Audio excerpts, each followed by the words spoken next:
नमस्कार दोस्तों, मैं सिद्धार्थ पटेल आप लोगों के साथ करता हूं आपके अपने YouTube channel Sidhu tricky math पे। दोस्तों ये रीजनिंग का हमारा पार्ट 11 है, ऑलरेडी पार्ट 10 तक बन चुका है।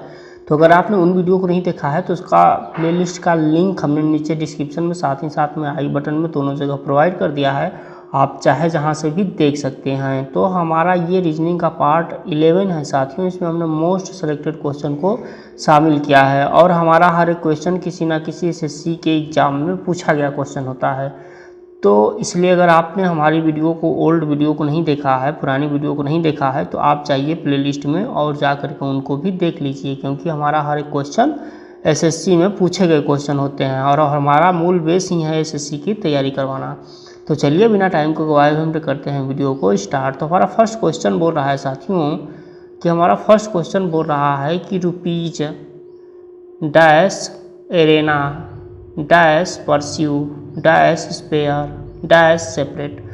फर्स्ट में लिखा है रुपीज RUPEES, इसके बाद लिखा है एरेना RARENA, इसके बाद लिखा है परस्यू PURSUE और इसके बाद लिखा है स्पेयर SPARE और इसके बाद लिखा है सेपरेट SEPARATE। और आपसे पूछा जा रहा है कि आगे क्या होगा। तो ऐसे कुछ क्रम में हमको देखने कुछ समझ में नहीं आ रहा है, क्योंकि यहाँ पे शुरुआत में हम देखें तो R है और यहाँ दूसरे में देखें तो A है, तीसरे में P है, चौथे में S है और फिर पाँचवें में S है। ये अगर एक सीरियल क्रम में बढ़ रहा होता है, एक नंबर दो नंबर जोड़ करके घटा करके, तो आदमी सॉल्व कर लेता, लेकिन यहाँ पे उस क्रम में ये नहीं बढ़ रहा है ना ही घट रहा है। तो फिर आगे हम करेंगे क्या? फिर आगे तो हमें कुछ समझ में नहीं आ रहा है, ना बढ़ रहा है, ना ऐड कर रहा है, ना घटा रहा है। तो फिर आगे हमको कुछ दूसरा नियम सोचना पड़ेगा कि आखिर में ये सॉल्व कैसे करेगा, ये क्वेश्चन कैसे आया होगा। तो उसके लिए हम देखते हैं कि रुपीज है RUPEES, फिर आगे देखते हैं तो ARENA एरेना है।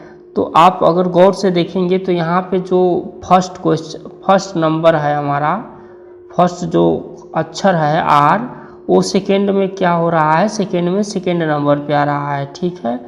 और इसके बाद अगर आप देखेंगे थर्ड में, तो थर्ड में तीसरे नंबर पे आ रहा है। अगर फोर्थ में देखें तो फोर्थ में 4 नंबर पे आ रहा है। और अगर हम 5 में देखते हैं तो 5 नंबर पे आ रहा है। यानी कि इसके बाद जो क्रम आएगा हमारा, उसमें R कितने नंबर पे आना चाहिए, 6 नंबर पे आना चाहिए। कितने नंबर पे आना चाहिए, 6 नंबर पे आना चाहिए। तो अगर हम देखते हैं बाई ऑप्शंस जा करके, तो हमारा सिर्फ ऑप्शंस 2 ही है जिसमें कि 6 नंबर पे R आ रहा है। नंबर 4 पे भी है लेकिन उसमें 5 नंबर पे है, लेकिन हमारा R कितने नंबर पे आना चाहिए, 6 नंबर पे आना चाहिए। कितने नंबर पे आना चाहिए साथियों, 6 नंबर पे आना चाहिए। तो इसलिए अगर हम सिर्फ एक ही अक्षर को लेकर के चल सकते हैं तो इसका करेक्ट आंसर आ जाएगा, और इसका करेक्ट आंसर आ जाएगा ऑप्शन नंबर 2, ठीक है। ऑप्शन नंबर 2 इसका करेक्ट आंसर आ जाएगा। ऐसे अगर आपको क्वेश्चन देखने को मिलते हैं तो आप उसमें से सिर्फ एक अक्षर को पकड़ेंगे और उसी क्रम में क्वेश्चन को आप सॉल्व कर देंगे। नेक्स्ट क्वेश्चन की तरफ बढ़ें।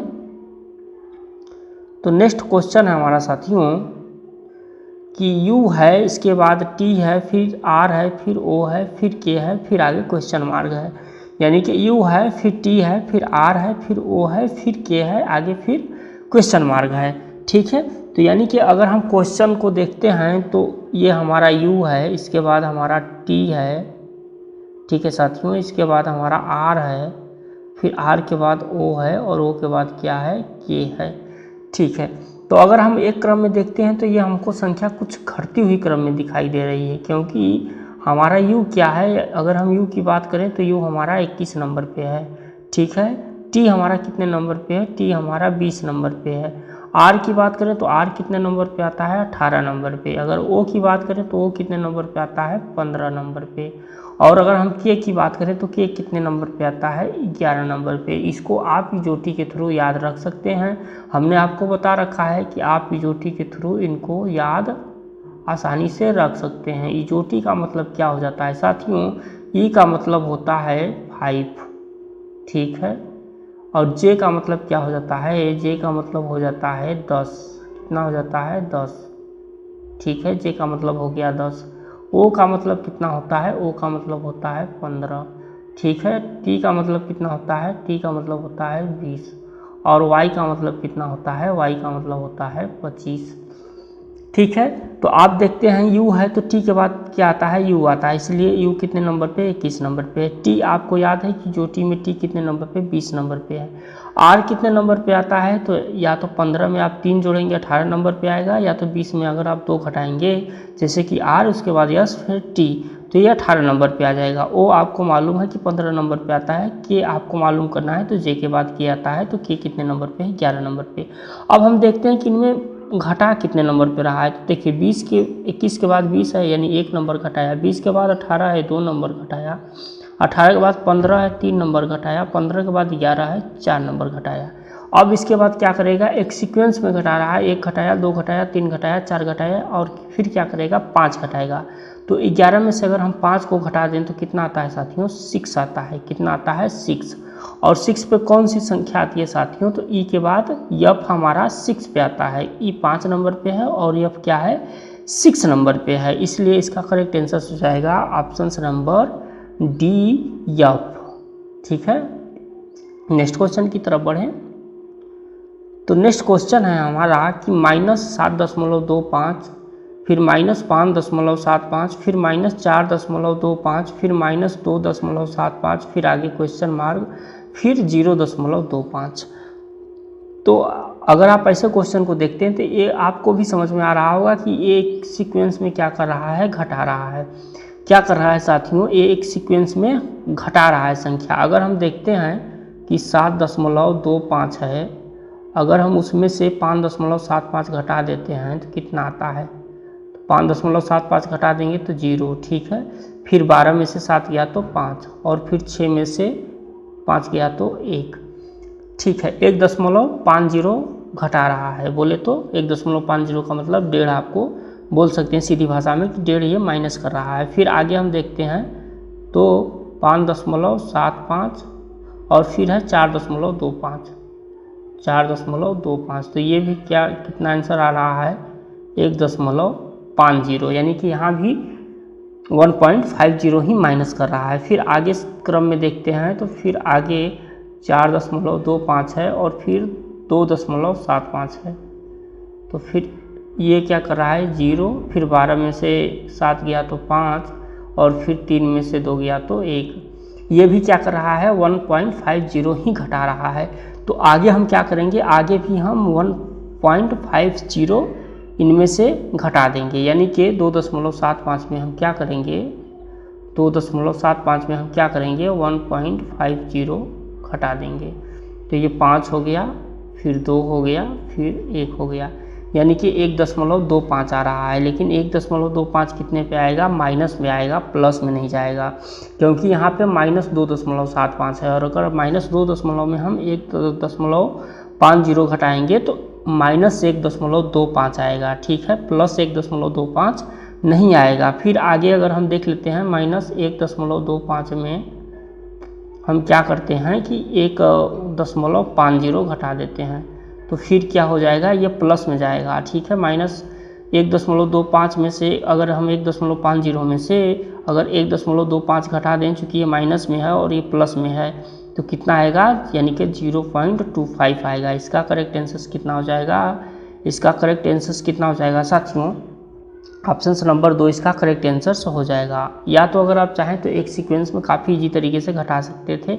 कैसे, देखिए यहाँ दिया हुआ है कि -7.5, फिर आगे एक अंक छोड़ दीजिए, फिर कितना है 4.25 है, तो कितना घटा दिया साथियों, यहाँ पे 3 घटा दिया। कितना घटा दिया, 3 घटा दिया। अब उसी हिसाब से आपको एक सीक्वेंस छोड़ करके चलना है, ये 5.75 है, फिर 2.75 है, तो यहाँ भी कितना घटा दिया, 3 घटा दिया।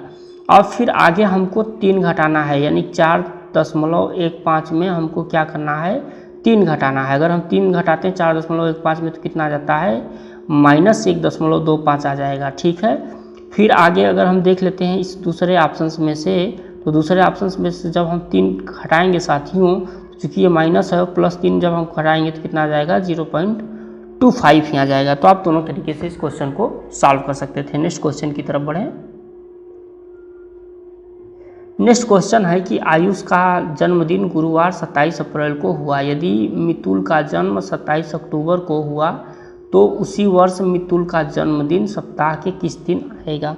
ठीक है, यहाँ पे आप को आयुष का जन्मदिन बोल रहा है कि कब हुआ था, गुरुवार को हुआ था। कब हुआ था साथियों, गुरुवार को हो रहा है। गुरुवार को किस तारीख को हो रहा है साथियों, गुरुवार को 27 अप्रैल को। ठीक है, 27 अप्रैल को, 27 अप्रैल को हो रहा है। और फिर बोल रहा है कि मितुल का जन्म 28 सितंबर को हो रहा है। किस तारीख को हो रहा है साथियों, 28 सितंबर को हो रहा है, 28 सितंबर को।